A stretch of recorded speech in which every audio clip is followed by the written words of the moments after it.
चालू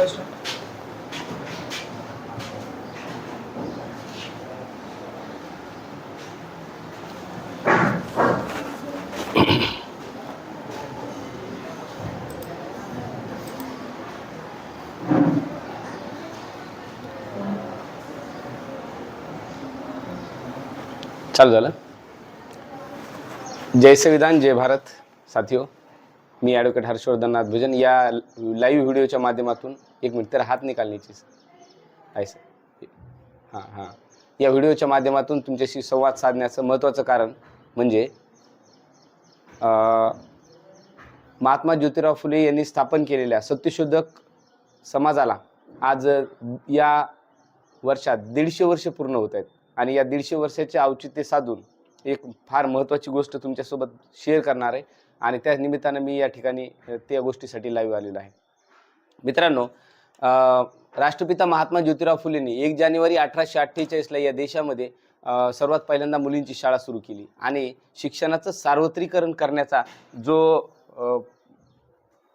प्रयत्न राष्ट्रपिता महात्मा ज्योतिराव फुलेंनी सुरू केला आणि शिक्षणाचं सार्वत्रिकरण केलं। त्याच्या माध्यमातून नंतर त्यांनी वेगवेगळ्या शाळा स्थापन करून वेगवेगळ्या शाळा आणून शिक्षणासाठी जी शिक्षणाची गंगा होती ती बहुजन समाजापर्यंत आणली आणि एक सीमित असलेलं शिक्षण, एक विशिष्ट जातीसाठी सीमित असलेलं शिक्षण बहुजनाच्या सर्व जातीमध्ये त्यांनी आणण्याचा प्रयत्न केला। श्रवण त्या मुलांनी शांत बसा आणि सर्वांसाठी शिक्षणाची दारं खुली केली। हे करत असताना महात्मा ज्योतिराव फुलेंना टोकाचा संघर्ष करावा लागला आणि संघर्षातून सावित्रीबाई फुले आणि महात्मा ज्योतिराव फुलेंना एक आयुष्य त्यांचं संघर्षमय झालं। इतकं असताना त्यांनी स्थापन केलेला सत्यशोधक समाज, ज्यांनी सत्तेची कास धरल, सत्यासाठी काम करेल अशा पद्धतीचं त्यांचं एक ध्येय होतं। म्हणून 1873ला सत्यशोधक समाजाची स्थापना केली, 78ला सॉरी। आणि हे काम करत असताना सत्यशोधक समाज महात्मा ज्योतिराव फुलेंनी सर्वसामान्यपर्यंत पोहोचला। अगदी क्षुल्लक काही रक्कम ठेवून सत्यशोधक समाजाची जी पुस्तक होती ती पुस्तकं सुद्धा त्यांनी विकली। हे पाहत असताना नंतर महात्मा ज्योतिराव फुलेंच्या निधनाच्या नंतर सत्यशोधक समाजाची धुरा राजर्षी छत्रपती शाहू महाराजांनी, एक द्रष्टा राजा असलेला माणूस राजर्षी छत्रपती शाहू महाराज यांनी आपल्या खांद्यावर घेतली आणि शाहू महाराजांनी सत्यशोधक समाजाचं काम पुढे केलं।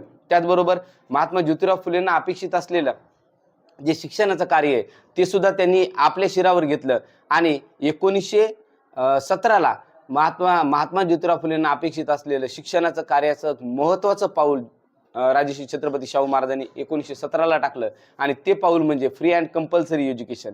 त्यांनी आपल्या राज्यामध्ये सक्तीचं आणि मोफत शिक्षण आणलं। महात्मा ज्योतिराव फुलेंचं शिक्षण राजर्षी छत्रपती शाहू महाराजांनी आपल्या शिरावर घेतलं आणि फ्री अँड कंपल्सरी एज्युकेशन आणलं। नंतर राजर्षी छत्रपती शाहू महाराज विश्वरत्न डॉक्टर बाबासाहेब आंबेडकर यांची मैत्री झाली आणि मैत्री झाल्यानंतर त्यांनी जे आपलं व्हिजन आहे त्या व्हिजनच्या माध्यमातून चर्चा होत गेली। नंतर भारतीय संविधान लागू झालं 1950ला आणि भारतीय संविधान लागू झाल्यानंतर आपण प्रजासत्ताक देशामध्ये गेल्यानंतर भारतीय संविधानामध्ये घटनाकारांनी फार महत्त्वाची शिक्षणाची कलमं टाकली, कारण शिक्षण हा देशाचा कणा आहे। शिक्षण हे भावी पिढी घडवणारी गोष्ट आहे, म्हणून शिक्षणाचं कार्य त्यांनी मोठ्या प्रमाणात पुढे नेलं आणि पुढे नेल्यानंतर शिक्षणासाठी काही मूलभूत अशा काही गोष्टी करता येतील का याच्यासाठी 1950ला भारतीय संविधानामध्ये मूलभूत असे कलम आर्टिकल्स टाकण्याचं काम घटनाकारांनी केलं, डॉक्टर बाबासाहेब आंबेडकरांनी केलं। आणि त्यातलं एक महत्त्वाचं आर्टिकल म्हणजे आर्टिकल 21A। आता हे आर्टिकल 21A आहे 6 ते 14 वयोगटातील बालकांना मोफत आणि सक्तीचं शिक्षण देण्यासाठी। त्याचबरोबर आर्टिकल 45 आर्टिकल 45 अनुच्छेद 45 भारतीय राज्यघटनेमध्ये डायरेक्टिव्ह प्रिन्सिपलमध्ये टाकलं आणि सांगितलं की राज्याची लायबिलिटी आहे, जबाबदारी आहे की त्यांनी 0 ते 6 वयोगटातील प्रत्येक बालकाला मोफत आणि सक्तीचं शिक्षण दिलं पाहिजे। आणि मोफत आणि सक्तीचं शिक्षण देत असताना पहिलं आर्टिकल आहे की ज्याला टाइम बॉन्ड केला घटनाकारांनी, म्हणजे भारतीय राज्यघटनेमध्ये पहिलं आर्टिकल आहे की ज्याला टाइम बॉन्ड कार्यक्रम केला, टाइम बॉन्डिंग केली 10 वर्षामध्ये 1950 ते 1960च्या दरम्यान 6 वयोगटातील कुठलंही बालक शाळेच्या बाहेर राहणार नाही याच्यासाठी प्रावधान केलं।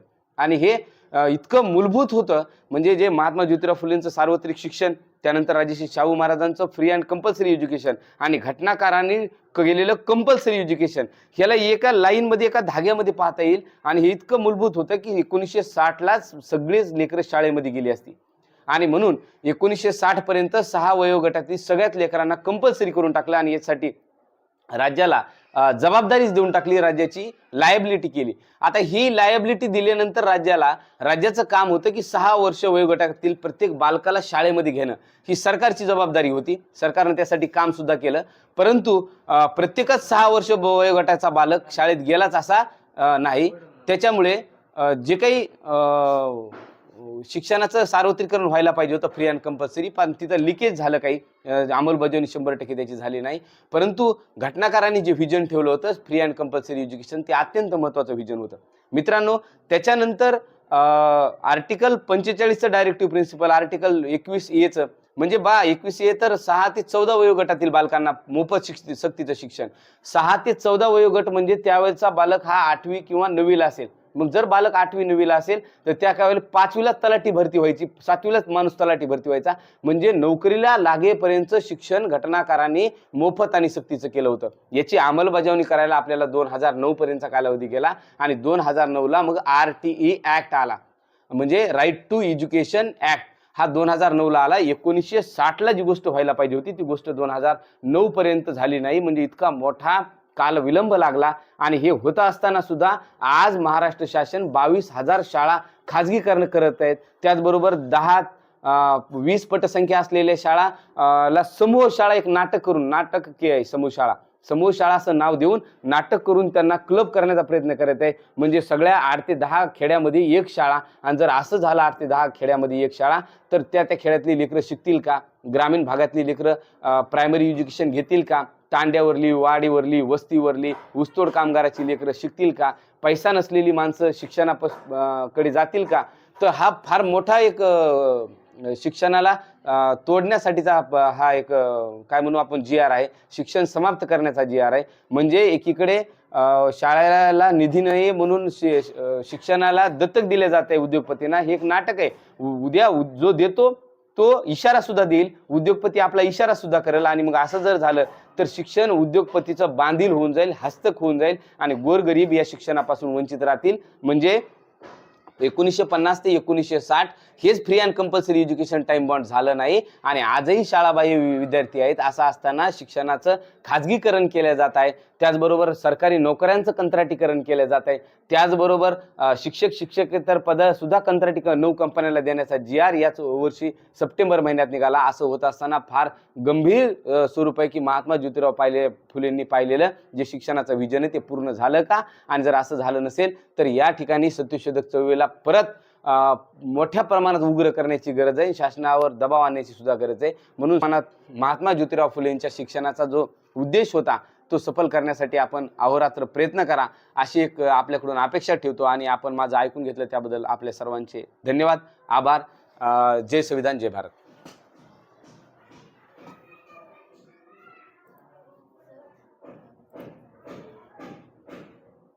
केलं पाहू दे इकडे, आणा मला काय केलं, काय नेमकं झालं ते. बाई या लवकर इकडे. 10वी